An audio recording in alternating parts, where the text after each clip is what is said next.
Fala pessoal, tudo bem? Sejam bem-vindos aí à nossa iniciativa Vida Após a Vida. Meu nome é Gustavo Cavalcante, eu estou aqui hoje com o Gabriel Marino e o Lucas Polesca, que são as duas pessoas que vão trabalhar junto comigo nessa iniciativa. Eles vão se apresentar também daqui a pouquinho, para que todo mundo saiba que a gente não tem nada de especial, que a gente é Zé Ruela igual todo mundo, e nosso objetivo aqui é só conversar um pouquinho sobre ensinos, sobre conceitos, sobre filosofias das quais a gente partilha, das quais a gente estuda já há algum tempo e que a gente tenta fazer dessas filosofias e desses ensinos parte da nossa vida. Hoje a gente vai começar com 4 tópicos bem iniciais, bem basilares, mas antes da gente falar dos tópicos, passar a palavra para o meu amigo Gabriel também, para ele poder se apresentar um pouquinho. Fala, Biel, beleza? E aí, galera? Bom, queria começar só explicando rapidamente como que a gente chegou até aqui, né?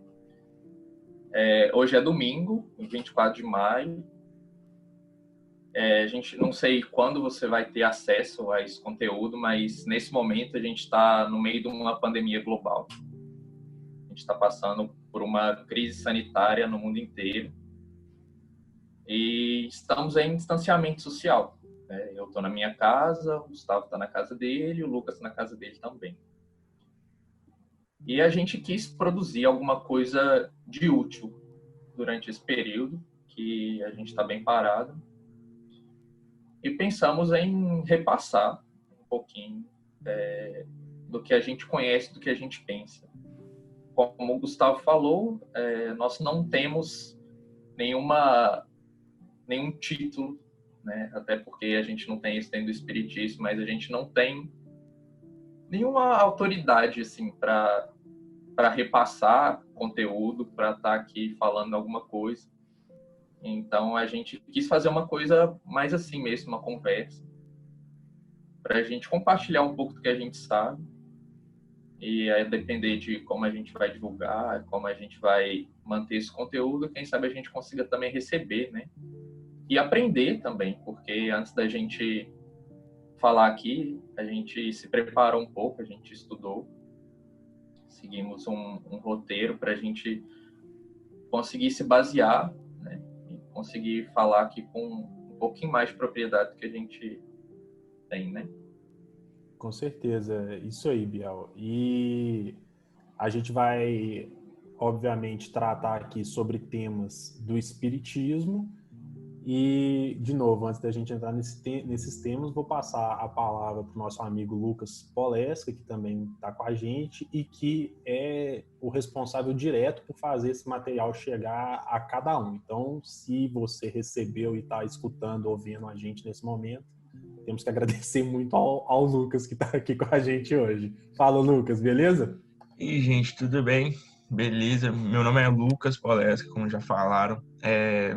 A gente vai compartilhar um pouquinho aqui das nossas experiências, vivências e fiquem à vontade, né, para poder comentar nos posts que a gente vai estar recolhendo esses materiais e quem sabe também sugestão de temas e etc. A gente está super aberto a isso e tudo. Bom, eu corto isso. Vamos indo.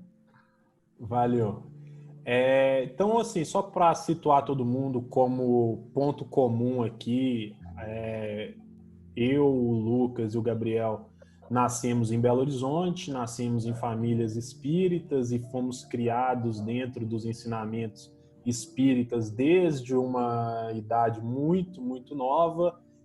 Eu tive os meus percalços, o Gabriel teve os dele, o Lucas teve os dele. Talvez em algum momento a gente sente para bater esse papo também, mas a gente já está caminhando nisso há algum tempo e sem nenhuma pretensão de dominar nenhum conceito, nenhuma verdade, até porque parte do que a gente vai estudar e vai ver aqui hoje é que o próprio espiritismo não tem esse viés, né? O próprio espiritismo trabalha com a ideia de que se algum dia a ciência trouxer para a gente alguma coisa diferente daquilo que a gente acredita, a gente abandona aquilo que a gente acredita e a gente segue com a ciência.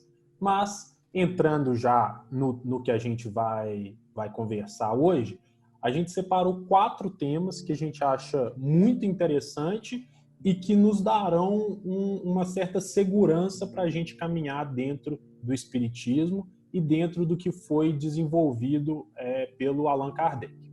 E o primeiro tema que o Gabriel vai trazer para a gente é o contexto histórico do século XIX na Europa, com a ideia de dar para a gente justamente o ambiente em que essa doutrina ela é desenvolvida. O que acontecia no mundo quando as ideias do Espiritismo foram colocadas no papel. Depois disso, a gente vai trabalhar a doutrina em si, no conceito e no objeto dela, passando para os aspectos e para os pontos principais da doutrina ao final. Então, vamos começar a rolar essa bola aí. Gabriel, contexto histórico do século XIX na Europa. Acho que você está com um tema que eu não conseguiria falar tão bem como você vai trazer para a gente aí, porque é um tema muito histórico, é um tema muito de sala de aula mesmo, mas que é fundamental para a gente entender como que surge a doutrina e fundamental para a gente colocar as devidas bases nela, né? Porque não dá para a gente construir nada sem bases sólidas, ou então esse edifício vai desmoronar. E é justamente esse contexto histórico que vai nos dar uma solidez na base do Espiritismo. Antes da gente até falar o que é Espiritismo, a gente precisa saber o que acontecia no mundo para o desenvolvimento dele, não é mesmo? Com certeza. É uma coisa muito interessante dentro do Espiritismo que a gente sempre contextualiza, né? O que está acontecendo naquele momento com o tempo, né? Com o tempo cronológico, né? Onde ele aconteceu. Porque isso faz parte, né? Faz parte dos planos divinos, faz parte dos planos maiores, que tudo venha no momento propício, né? Pegando um gancho aí com a parábola do semeador, exatamente, né, a semente sendo lançada num solo fértil. E como Deus, Jesus, são bons semeadores, eles vão lançar a semente num solo fértil. Então, tudo isso é planejado, né? Então, a época em que Jesus veio, primeiro, né, a época em que Moisés veio, a época em que Jesus veio, na época em que o Espiritismo chegou, né? Os livros do Chico, enfim, isso aí a gente poderia Talvez até se alongar bastante, né? Desculpa, Biel, talvez se a gente tivesse invertido a ordem, tinha ficado uma bagunça, né? Jesus tivesse vindo primeiro, aí depois o Espiritismo e depois Moisés, talvez a gente não conseguisse caminhar muito, ou talvez Moisés não ia ter nenhuma consideração, nenhum respeito se tivesse vindo ao final da ordem e não no início da ordem histórica, né? E não só isso, né? Talvez as coisas tivessem sido completamente diferentes, não tivessem alcançado o objetivo que tiveram, né? Porque quando a gente vê os ensinamentos de Jesus, né, o quão de Moisés, não só o tempo, né, mas como as coisas que ele falava pegavam subsídio, né? Sim. Então, foi um tempo em que tudo era baseado, né, nas leis que foram escritas, né, a partir de Moisés. E aí depois Jesus veio pegando um gancho e se baseando um pouco nele. E depois o Espiritismo veio se baseando em Jesus, que se baseou em Moisés, né? E agora vem Chico, vem Divaldo, vem as personalidades espíritas que a gente conhece, se baseando em Kardec, que se baseou em Jesus, que se baseou em Moisés, né? Então, assim, é uma linha muito bem construída, sabe? E se um tivesse chegado antes do outro, como o Gustavo falou, a gente não teria... Né? Um não teria anteparo para poder falar o que falou, não teria moral para falar o que falou, né? Obviamente excetuando Jesus aí da nossa linha de raciocínio, que a hora que ele chegasse era a hora dele, mas é muito mais por nós, né? Muito mais para poder construir isso, que eu vou começar falando a respeito disso, de preparar as pessoas para elas poderem ouvir e entender o que está sendo dito, né? fazer sentido, né? Para fazer sentido, senão... exatamente. Então, já começando, antes da gente começar a falar do século XIX na Europa, eu vou voltar um século antes, no século XVIII, né? Que foi um século muito marcante, né? Foi um século conturbado, mas conturbado de uma maneira extremamente produtiva, né? Tão produtiva que o século XVIII é chamado pelos estudiosos de o século das luzes, né? Kardec é um que denomina o século XVIII como século das luzes. Emmanuel também usa essa denominação depois, como o século XVIII sendo o século das luzes. Por que é o século das luzes? Um dos principais eventos que a gente pode citar, que ocorreram durante o século XVIII e que deram a base para o século XIX ser o que ele foi, com certeza, né, foi o Iluminismo, que são as luzes que chegaram nos céus, né? É um século muito marcado pela explosão aí de grandes mentes filosóficas, científicas. A gente tem Voltaire, tem D'Alembert, Montesquieu, todos esses da mesma época que vieram revolucionar a maneira de pensar. Todos eles trouxeram ideias que iam num sentido oposto ao que a sociedade da época pensava, o que a sociedade da época tinha como modelo ideal, né? Pegando já o link, né, que um outro movimento extremamente importante que foi caminhando junto com o Iluminismo, com certeza, um dos eventos mais importantes, se não o mais importante, mas não posso dizer isso porque eu realmente não tenho propriedade para dizer, mas foi um evento tão importante que ele marcou uma divisão de idades, né? Então, um acontecimento aí da Revolução Francesa que depôs um sistema, né, um sistema de governo para começar um completamente diferente, né? Foi um avanço enorme que se baseou em outras coisas, né? A Revolução Francesa teve muito da ideia da independência dos Estados Unidos, que tinha acontecido um pouco antes. E os dois, né, compartilhando aí a mesma ideia, né? Tanto o pessoal da França quanto o pessoal lá nos Estados Unidos compartilhava as mesmas ideologias, né? Então, foi mais uma revolução extremamente importante desse século. Ô, Biel, Junto com a de novo, cara, eu vou fazer isso um Não, milhão de vezes. Pode fazer, por favor. Vamos junto. Essas duas revoluções, elas dão um ideal muito interessante, porque é a descoberta do chamado mundo novo, né, através das Américas, que tinha acontecido alguns séculos antes, mas como é que esse mundo novo ele nasce com novos ideais. E a Revolução Francesa, pautada na independência norte-americana, a declaração dos direitos do homem e tudo mais, começa a romper com uma ideia de que um certo indivíduo, um certo homem, o rei, né, autoritário, ele pode subjugar um povo e subjugar outros seres humanos, outras individualidades que no final do dia são iguais a ele e não tem diferença nenhuma, né, entre homens, que não pode haver essa diferença entre homens. Não há homem nesse universo aí com direito de subjugar outro homem, de submeter outro homem aos seus desejos e às suas ideias, sem que esse expresse a sua liberdade e o seu desejo de compactuar ou não com essas ideias. Então, são movimentos muito grandes e que se tornaram referência até hoje. A gente vê eles sendo utilizados nos movimentos políticos mais contemporâneos que a gente conseguia imaginar. A queda da Bastilha está lá sendo mencionada, enfim.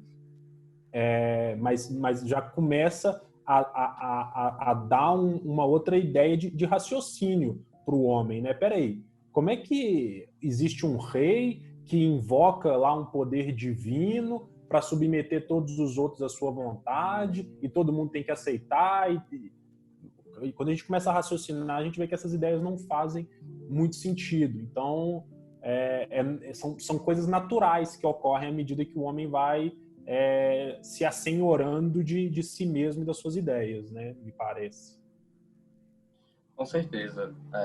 Emmanuel diz que durante o século XVIII,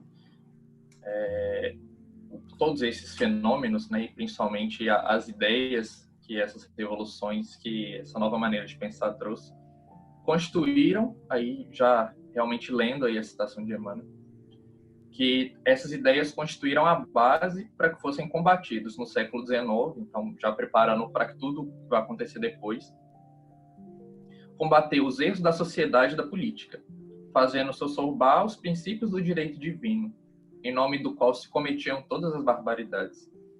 Então é muito interessante a gente pensar que durante o século XVIII a gente não teve apenas avanço, a gente também teve progresso, né? E é importante a gente conseguir diferenciar esses dois termos, porque não são sinônimos, né? Apesar da língua os trazer como sinônimos. O avanço ele tem muito a dizer sobre inovação, né? Tecnologia que surge, né? E agora com a revolução industrial aí na tela para a gente perceber. E o progresso ele tem muito mais a ver com a construção de uma sociedade melhor, né? E melhor não apenas no sentido tecnológico, mas em termos morais, né? Em termos éticos, né? Principalmente.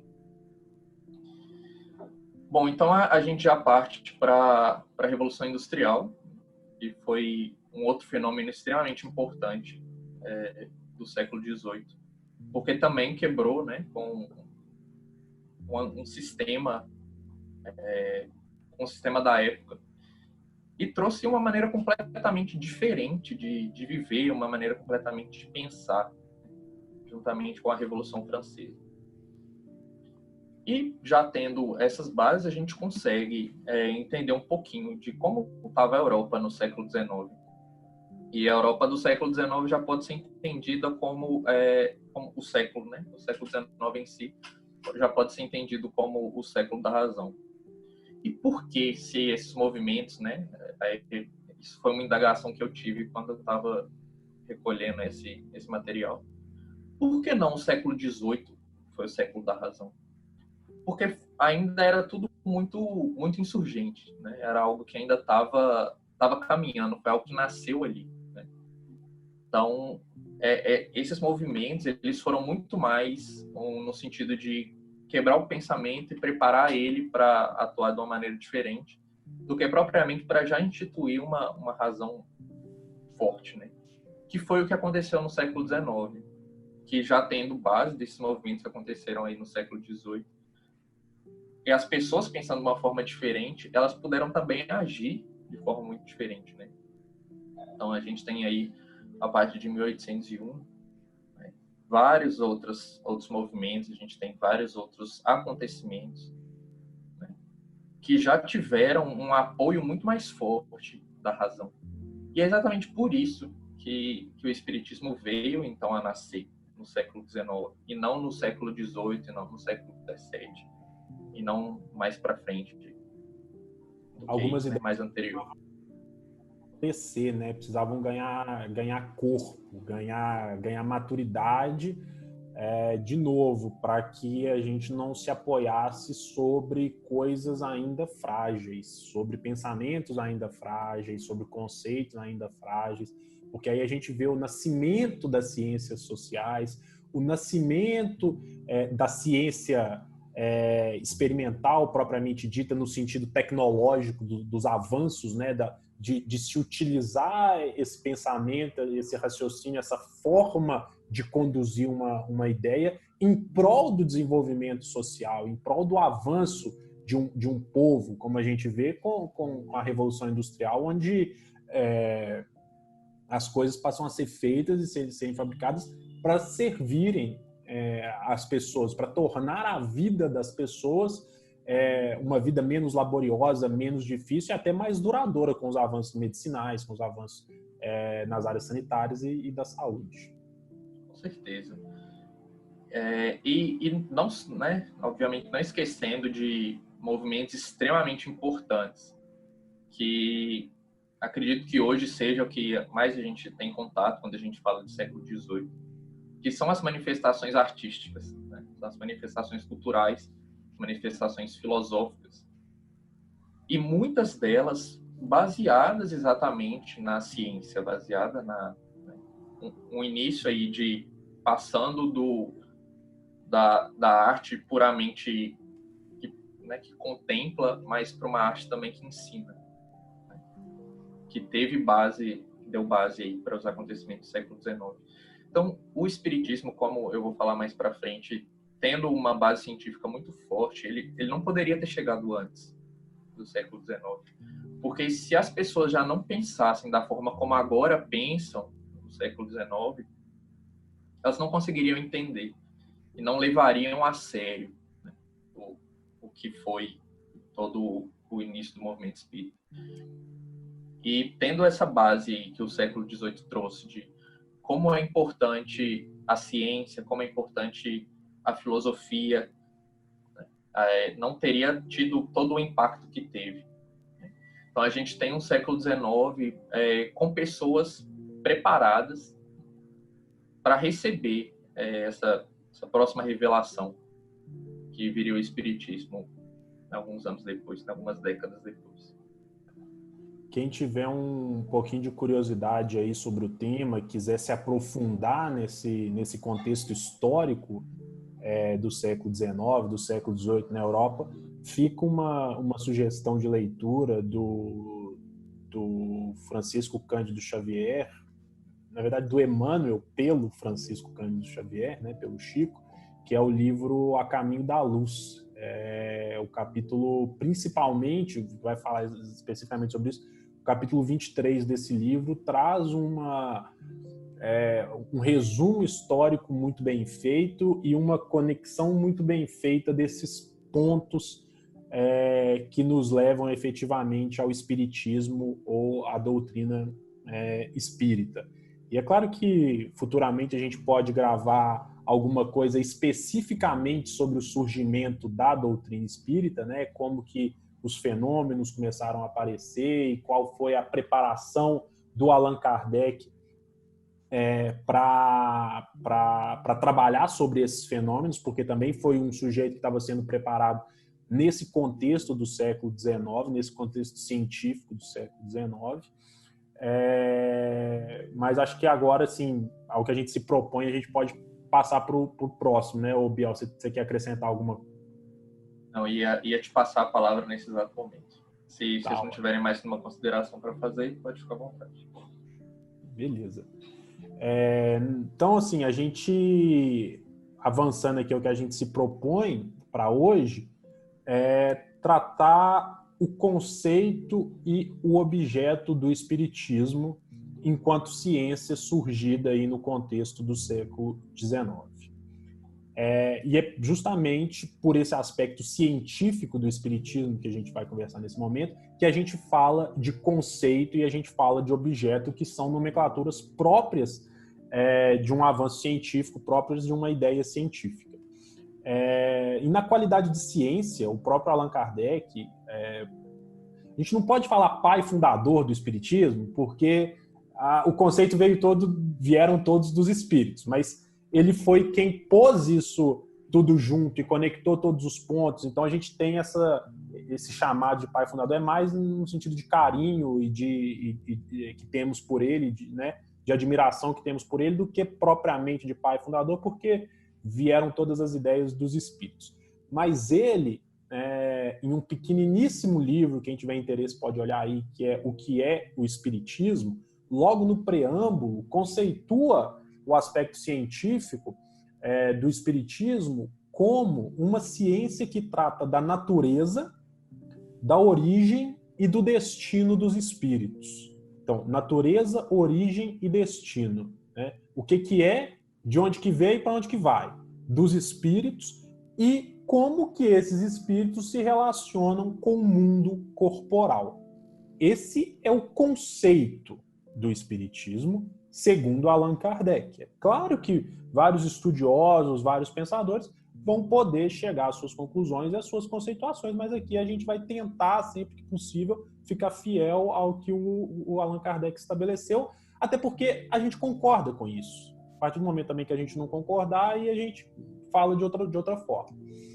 E nesse aspecto científico, é uma ciência de observação. Por quê? Médiuns de todas as naturezas eram capazes e são capazes de serem provocados pelos espíritos e de darem causa a esses fenômenos de comunicação dos espíritos com o plano da matéria. Ou seja, é um fenômeno passível de ser observado, de ser repetido, de ser controlado, de ser tomado sob uma ótica científica, como qualquer outro fato da natureza. Eu pego uma sementinha, coloco na terra, eu consigo replicar esse fato em diversos contextos, em diversos ambientes, consigo observar os efeitos que essa causa vão me trazer, consigo mapear isso e consigo buscar as leis que regem esse fato, as leis que regem esse fenômeno. Tudo que está na natureza pode ser, então, observado e as leis que regem esses fatos podem ser mapeadas. Então, por ser uma ciência de observação, o que ela observa? Observa as relações que se estabelecem entre nós, que estamos aqui no mundo da matéria, e os espíritos. São os efeitos, os fatos, os fenômenos produzidos pelos espíritos que dão a substância da ciência espírita. Está muito burocrático isso aqui que nós estamos falando, né? Trazendo para uma linguagem mais simples, a substância da ciência espírita é o relacionamento entre esses seres do mundo espiritual e a matéria. O que permite, estando tudo aí conceituado, Biel, Lucas, querem fazer alguma parte sobre essa conceituação? Pode ir. Então, permite a gente avançar sobre o objeto do espiritismo. E aí, a gente vai ver nascer dois objetos. Um objeto científico e um objeto filosófico. O objeto filosófico, por quê? Porque está havendo um estudo da relação do homem com os espíritos. E esse estudo, ele traz como conclusões consequências morais que emanam destas relações. Então, quando eu me relaciono com os espíritos, essa relação ela é uma relação que produz consequências, que produz efeitos morais. Ou seja, efeitos na minha forma de agir, efeitos na minha forma de separar o bem do mal, o certo do errado, o que deve ser feito do que não deve ser feito, o que deve deixar de ser feito, o que não deve mais ser feito, né? Por quê? Estamos falando lá natureza, origem e destino dos espíritos. E esse destino, embora a natureza e a origem sejam invariáveis para cada um dos seres encarnados, o destino não. O destino é variável e ele vai variar de acordo com as suas ações. Então, por isso, temos um objeto filosófico. O objeto científico, por sua vez, é o estudo e o conhecimento dos fatos e dos fenômenos produzidos pelos espíritos. Para quê? Para que se descubra as leis que regem esta relação. Por ser uma relação inserida na natureza, ela é uma relação regida por leis. Leis que se descobre e que se estuda como as leis da química, como as leis da física, como as leis da astronomia, que se descobre, que se estuda e que se progride em relação a elas. Ou seja, não está fechado. A ciência espírita não é uma ciência dogmática, finalizada, pronta e acabada que os espíritos entregaram para o Allan Kardec. Até porque os espíritos não entregaram para o Allan Kardec assim, não. Allan Kardec precisou cavar muito para descobrir esse tesouro, né? Não bateram na porta dele e falaram: Monsieur Hippolyte, aqui está a doutrina espírita. Põe aí no papel. Vamos ver isso num outro momento, mas ele precisou como todo cientista, como todo positivista, experimentalista, ele precisou arrancar essa doutrina espírita à força, né? Investigando, questionando, ignorando o que não passava pelos critérios científicos positivados. Porque isso é outro avanço que a gente tem oriundo lá do contexto histórico que o Gabriel trouxe para a gente. O positivismo de Augusto Comte, o racionalismo de René Descartes, são pensamentos aos quais o Allan Kardec conhecia muito bem, por ter sido aluno do Instituto Pestalozzi, por ser um amante das ciências, conhecia muito bem e permitiu que ele, enquanto instrumento, estivesse preparado para essa revelação, né? Se a gente quer uma revelação de cunho científico, precisa-se que a ciência esteja suficientemente desenvolvida para que os seus raciocínios possam ser utilizados, né? Por isso que Jesus trouxe tudo através de parábolas e não através de tratados científicos. Não faria sentido. Não seria possível. Então, a gente consegue colocar aí esse objeto filosófico, que são as consequências morais do relacionamento espíritos e homens, e a gente consegue colocar esse objeto científico, que são, através da observação desses fenômenos e desses fatos, o descobrimento, o desenvolvimento das leis que regem a relação espírito e matéria. E, através do mapeamento dessas leis, como toda lei física, toda lei química, elas continuam passíveis de serem continuamente estudadas, analisadas, revistas e revisadas.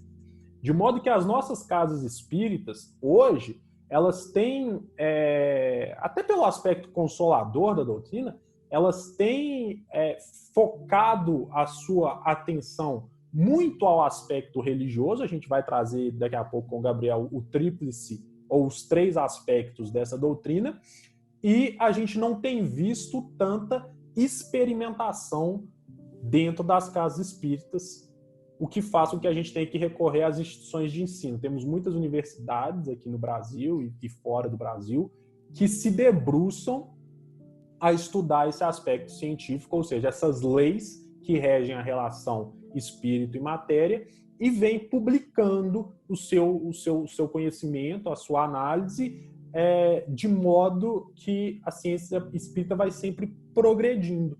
E o que a ciência material nos permite descobrir hoje é agregado àquilo que a ciência material da época do Allan Kardec lhe permitiu descobrir naquele tempo.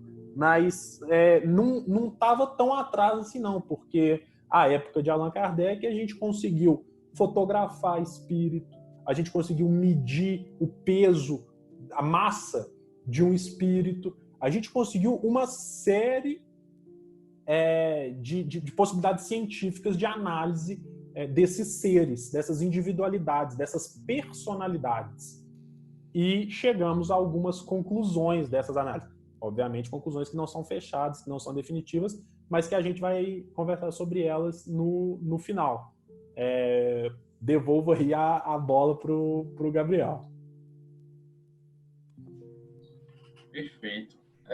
Isso é muito interessante, né? Quando a gente pensa nesses pontos que você abordou para a gente, Gustavo, que o espiritismo ele é um, como eu posso dizer, ele é um item composto, né? Ele não tem apenas um ponto de vista, não tem apenas um viés, né? Ele é realmente complexo. Ele é algo bem estruturado. E aí, já pegando um gancho no que você trouxe para a gente apresenta um espiritismo por 3 óticas diferentes, né? Por 3 óticas distintas, que apesar de se unirem, né, apesar de convergirem para um ponto em comum, elas têm propriedades diferentes. E as três são extremamente importantes na construção do espiritismo, né? E por isso a gente traz uma conceituação importantíssima que Kardec apresenta para a gente depois de tudo que ele estudou, depois que ele aprendeu com todos os fenômenos, né, e tudo que aconteceu na época, que a gente ainda vai ter chance de falar sobre isso. Que o espiritismo ele é ao mesmo tempo, né, como você disse para a gente, uma ciência de observação e uma doutrina filosófica, né? Ele, no campo de ciência, a gente pode pegar o exemplo das relações que a gente pode estabelecer entre a gente e os espíritos, como você bem disse, através da mediunidade, né? Como filosofia, as indagações, né, que a gente faz a todo momento, por tudo que a gente aprende, né, do estudo de tudo aquilo que é apresentado para a gente pelos espíritos, né? Como isso vai interferir diretamente no nosso posicionamento perante a vida.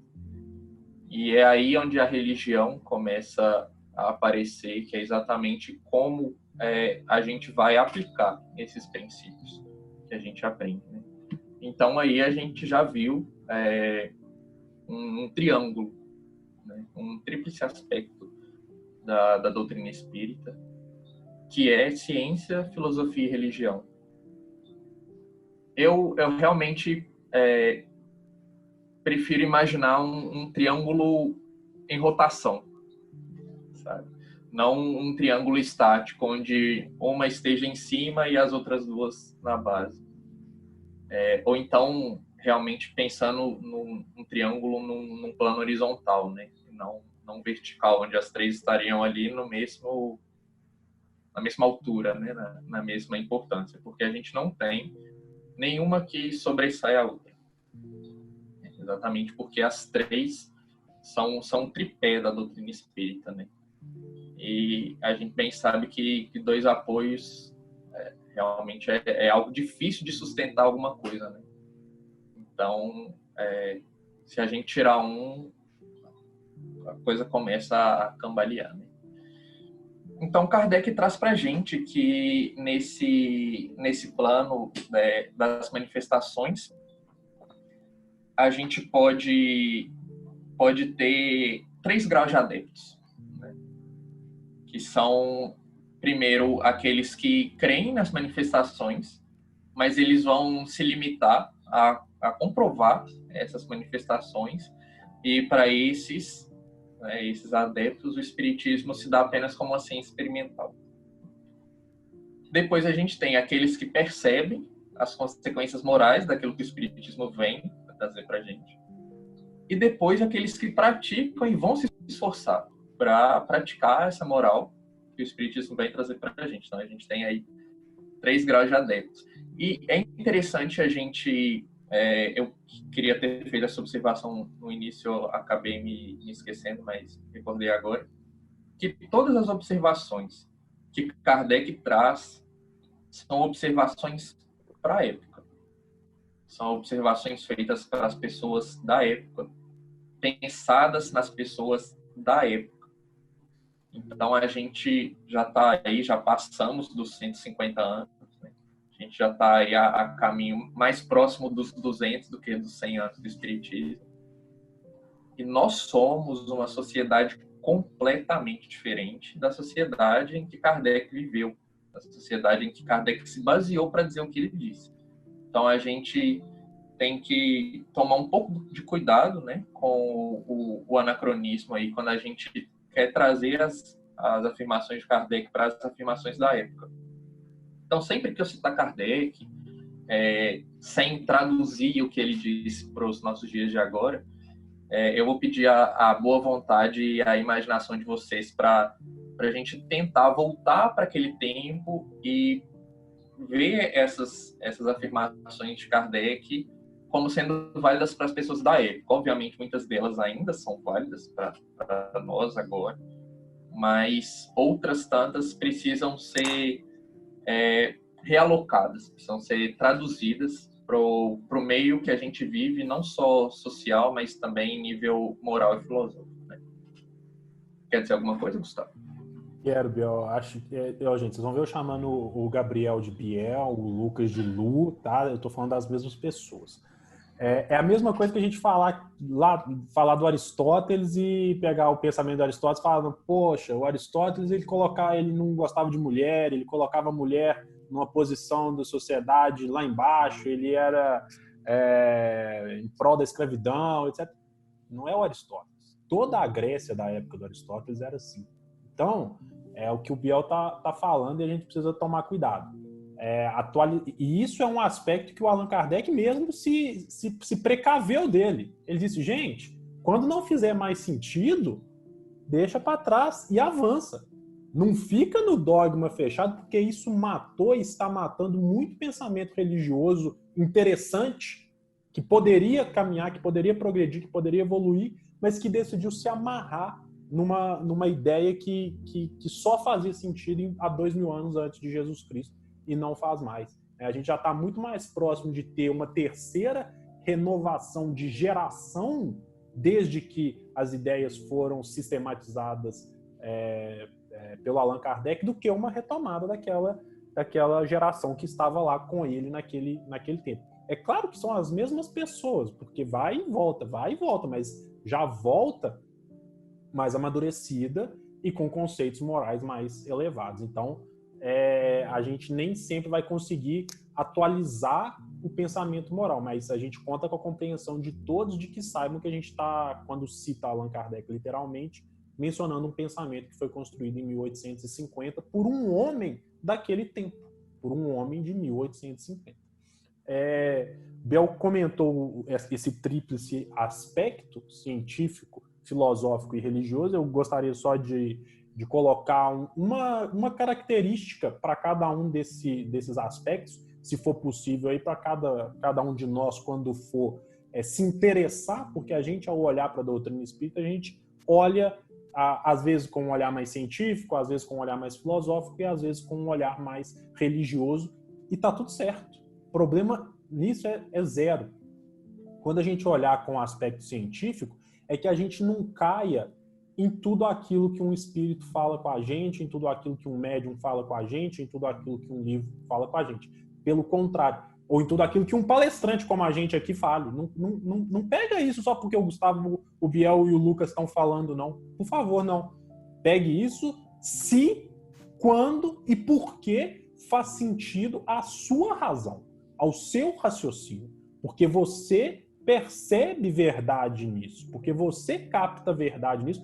E o aspecto científico nos dá isso. Você tem racionalidade, livre-arbítrio, do mesmo tanto que eu, o Biel e o Lucas, para chegar às suas próprias conclusões através da experimentação, através da comunicabilidade, através de diversos médiums. Você pode ir numa reunião mediúnica no lugar X e fazer uma pergunta, igual o Allan Kardec fazia, aí depois você faz a mesma pergunta no lugar Y. Não estamos falando que é para testar o médium, para duvidar ou para colocar em xeque a reputação de casa espírita nenhuma, mas é para que você forme o seu convencimento sabendo que a resposta que é verdadeira é aquela que vai ser única em ambos os locais, aquela que vai ser universal e cujo conteúdo moral vai ser bom, porque eram esses os raciocínios que orientavam o Allan Kardec para ele decidir o que ia ser colocado no papel e o que não seria colocado no papel, tá? Então, para o aspecto científico fica essa dica.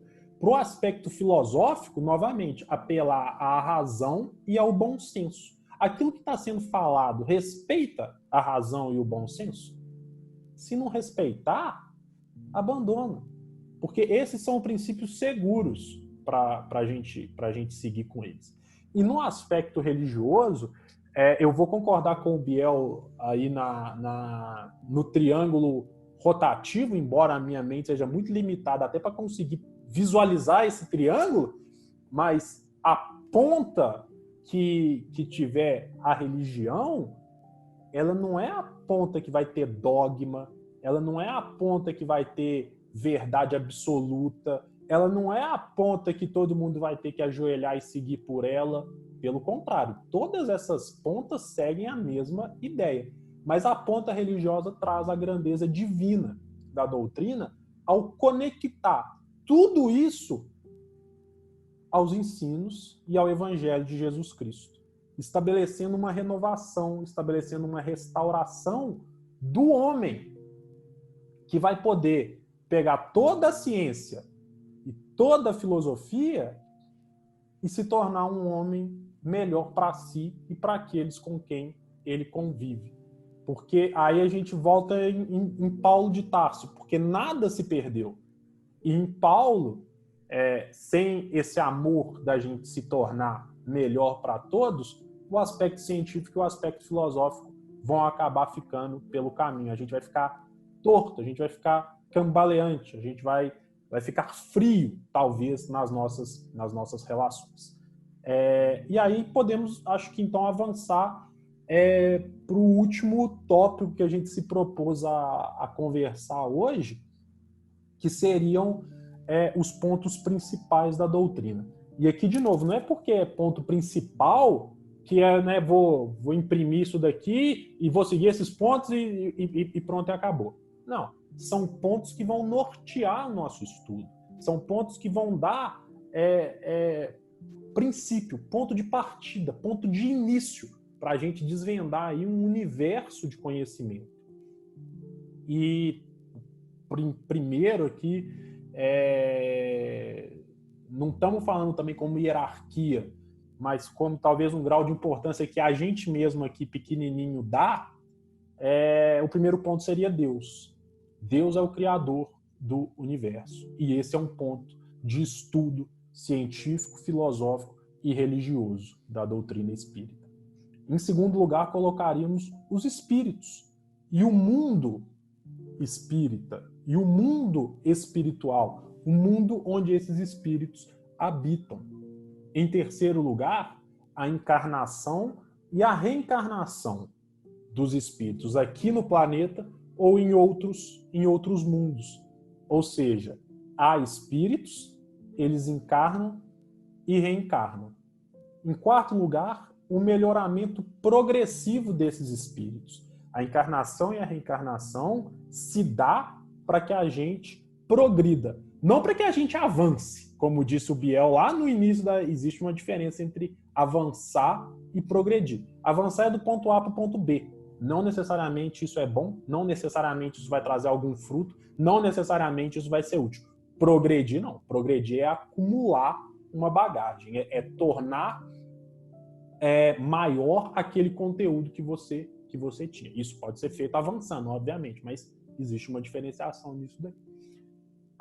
Aí vamos para o quinto, o relacionamento entre aqueles que estão encarnados e aqueles que ainda reencarnarão aqui ou em outro planeta. Então, essa relação. No sexto, né, precisa de mais um dedo aqui, a gente vai colocar a existência do perispírito. Esses espíritos, para encarnarem, para reencarnarem em um corpo físico, por serem de natureza espiritual, precisam de algo semimaterial que permita ao espírito, enquanto inteligência, afetar a matéria, agir sobre a matéria, emocionar a matéria, né? E não é o último, mas é o que a gente conseguiu condensar aqui para hoje, sem que a gente fuja do que foi falado, o aspecto moral dos ensinamentos desses espíritos desencarnados, superiores, que encaixam como uma luva naqueles de Jesus Cristo. E se puder ser resumido em uma linha, diz para a gente fazer aos outros o que desejaríamos que os outros nos fizessem. E aí, pessoal, o que vocês me dizem? É exatamente isso, né? Eu acho que a gente sempre, não só pode, mas como a gente sempre deve, porque é de lá que a gente veio, né? Voltar para Jesus, né? E é para lá que a gente vai, exatamente. Voltar sempre em Jesus, né? E eu estava me recordando aqui uma fala muito, muito importante do Kardec, que eu gostaria de citar com as minhas palavras, porque não me lembro exatamente as palavras exatas que ele usou, né? Então vou usar as minhas. Mas que eu acho muito importante para o momento que a gente vive, né? Porque o espiritismo, ele não só precisa, como ele depende da razão, né? E a gente vê de uma forma muito comum, na verdade, acredito que seja talvez a forma que as pessoas tomem até como um estereótipo ou como a verdade, né? Hoje é muito mais fácil a gente ver isso. As pessoas aceitando o que a gente tem costume de dizer fofoca espírita, né? Que são fatos, são informações que não possuem, como eu posso dizer, não possuem uma confirmação, não possuem uma comprovação, e as pessoas tomam aquilo como verdade e acabam, a partir disso, tomando posições, atitudes que não condizem com o que o Espiritismo vem a agregar na vida da gente, principalmente com o que Jesus veio ensinar para a gente, né? Então, Kardec tinha costume de dizer que se o Espiritismo falar X e a ciência falar Y, larga o X e vai para o Y. Então, um ponto muito importante, né, da gente observar, e quando eu estou falando aí de ciência, a gente pode usar a razão em si, né? Então, se a razão não for de acordo com o que a gente escuta, não for de acordo com o que a gente lê, né, a gente ficar com o que faz sentido, né? E a gente correr atrás, né? Uma coisa que eu sempre digo, que às vezes não faz sentido porque a gente não estuda, porque a gente não sabe, né? Então, a gente também não pode deixar aí a nossa ignorância, né, como base para alguma coisa, né? A gente tem que sempre correr atrás de aumentar nosso repertório de conhecimentos gerais, de razão, de filosofia, de ciência, para a gente conseguir tomar decisões melhores a respeito das coisas que a gente recebe, né? Porque informação vai vir de qualquer jeito, de qualquer lugar, e só cabe a gente decidir o que a gente realmente vai levar para frente, o que a gente vai usar como decisão moral mesmo para a nossa vida, né? E é uma coisa que até hoje não aconteceu, né? Assim, não digo do divulgado pela fofoca espírita, né? Mas de trabalhos sérios, de fontes sérias, como Kardec, como Chico. Até hoje não aconteceu da ciência virar e dizer isso aí está errado, né? Até hoje, muitos livros do Chico de conteúdos altamente científicos, né, que tratam puramente de física, e que um dia, quem saiba, talvez eu consiga ler e entender o que ele está querendo dizer, né? Aí você me explica quando acontecer, porque também para mim aqui, Biel, eu já anulei física quântica, eu já anulei química, isso para mim não existe não, porque eu não entendo nada. Eu vou acabar me revelando, né, nesses nossos encontros, mas já antecipo que eu sou uma negação para essa parte de exatas, né, de física. E coisas que na época que o livro foi escrito, as pessoas olhavam para aquilo e poderiam até rir, né? O que ele está falando aqui não tem nada a ver. E ultimamente vários estudos têm mostrado, né? Tem comprovado, tem saído realmente na ciência oficial, né? Se assim a gente pode chamar, aquilo que o Chico já falava há 30, 40 anos atrás, né? Que ele já escrevia, já demonstrava, né? E Kardec dizia que o espiritismo nunca vai ficar ultrapassado por conta disso, né? Por esse fato da gente usar a nossa razão para poder realmente definir o que existe e o que não existe, né? Porque se em algum momento o espírito divergir da ciência que eu estou chamando aqui de ciência oficial, né? Que o espiritismo vai simplesmente largar daquelas convicções, das ideias, das informações que ele prega, que ele acredita, enfim, e vai passar a seguir um raciocínio que caminhe junto com o que a ciência já comprovou ser o verdadeiro, né? Porque nós não somos dotados de razão por um motivo qualquer, né? Não é um acaso do destino, né? Mas isso aí a gente pode conversar até em outra ocasião, mas o Espiritismo pede exatamente para isso. Eu acho que é isso que a gente poderia levar desse encontro, se a gente pudesse escolher um ponto, que é muito importante que a gente raciocine sobre aquilo que a gente está recebendo, né? Que a gente não só escute e replique, nós não somos papagaios, nós somos humanos por uma razão, né? Vamos deixar essa vantagem aí de poder ouvir e replicar sem pensar para os nossos irmãos papagaios.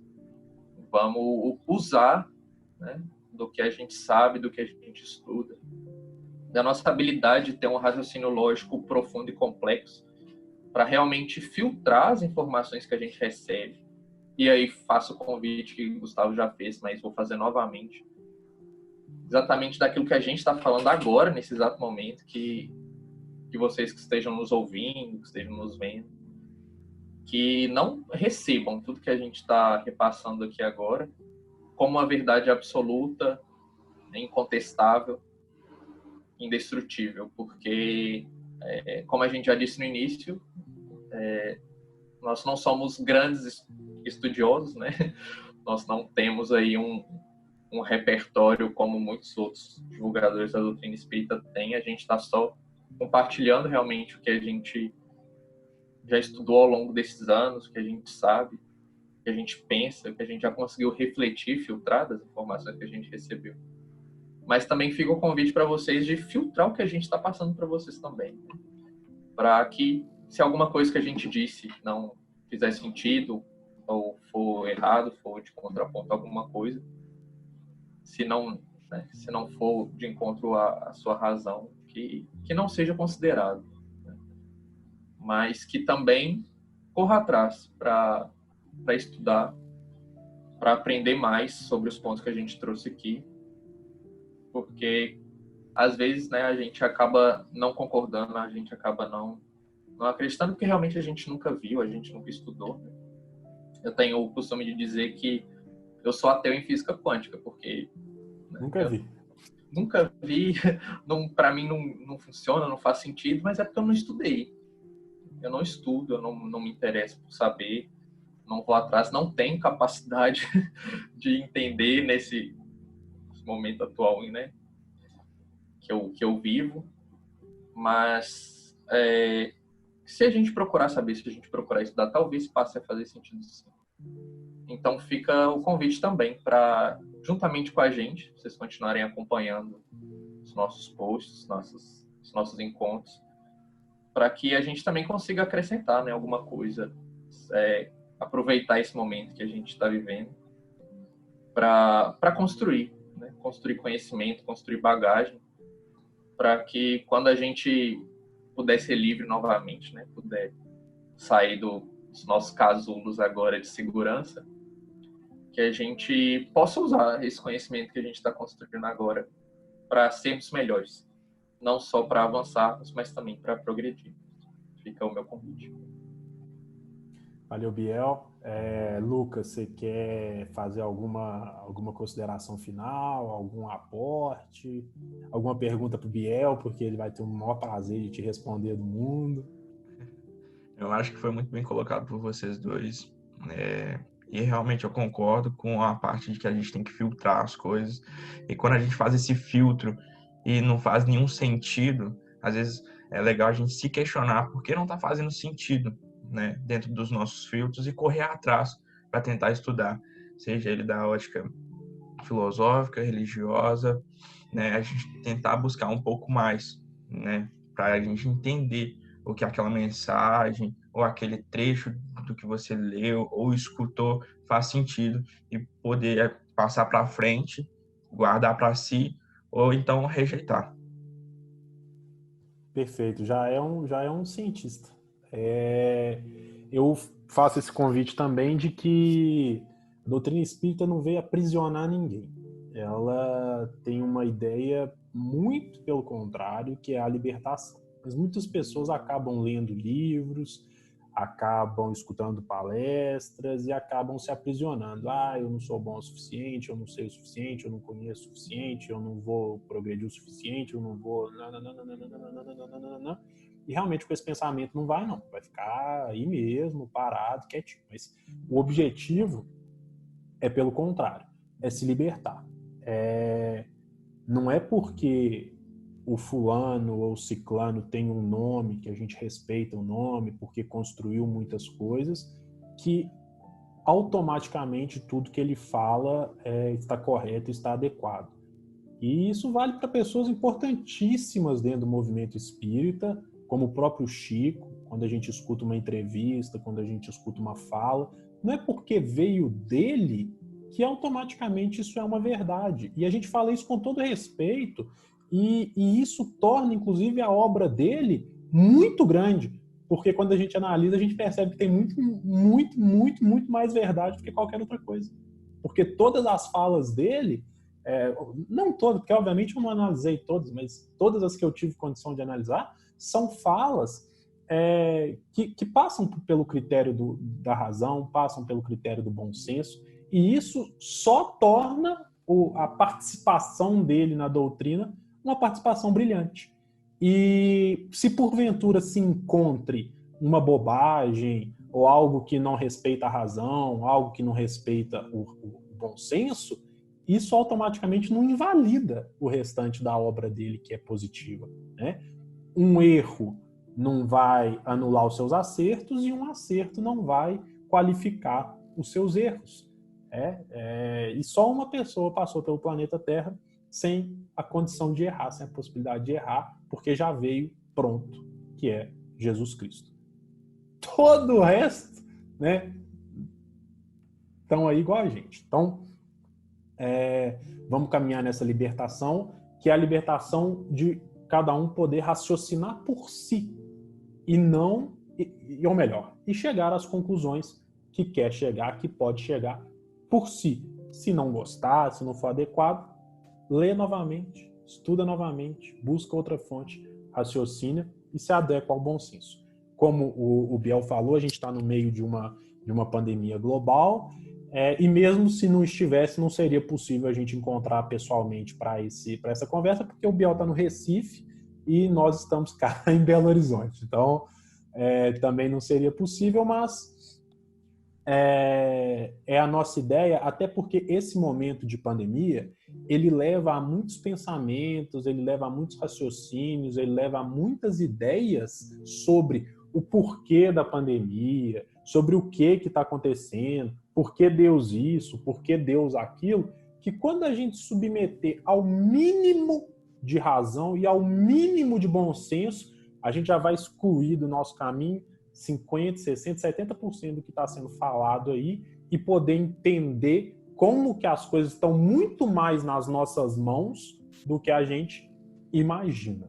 Como que o plano espiritual sempre esteve do nosso lado e como que Deus, o Deus que a gente conhece, não tem planos de aniquilar a raça humana com praga e com pandemia e com vírus e com bactéria, tá bom? Vocês podem ficar despreocupados com isso. Agradecemos aí a presença de todo mundo que ficou com a gente até o final. Se você nos viu, desculpa o susto, vamos trabalhar aí na maquiagem para os próximos. Se você nos ouviu, desculpa o tom, vamos também procurar aí as fonoaudiólogas para melhorar isso aqui. E esperamos que vocês todos fiquem bem, fiquem com Deus e passem por essa pandemia dentro do melhor que for possível aí para cada um. Biel, Lucas, se quiserem dizer alguma coisa, encerro aqui a minha participação. Eu só queria aproveitar para agradecer também a assistência que a gente com certeza recebeu para estar aqui falando, né, repassando esses conhecimentos. Esse momento que a gente fez com tanto carinho, né, com tanto cuidado aí, preocupando com o que a gente ia dizer, como a gente ia dizer, pedindo desculpa pelos nossos erros, né? A primeira vez que a gente está fazendo esse encontro, mas nos colocar à disposição sempre para melhoras, para dicas e, se possível, né, solucionar alguma dúvida. E também encerro aqui minha palavra. Gostaria de agradecer o convite. Opa, foi mal. Na verdade, eu queria colocar o Gabriel e colocar o Lucas à disposição também, caso qualquer pessoa aí tenha alguma dúvida, tenha alguma dificuldade, o Gabriel e o Lucas estão à disposição, tá? A gente pode entrar em contato com eles. Eu gostaria de agradecer o convite, né? Aceitando o convite do Gustavo, estou à disposição para qualquer coisa, qualquer dúvida.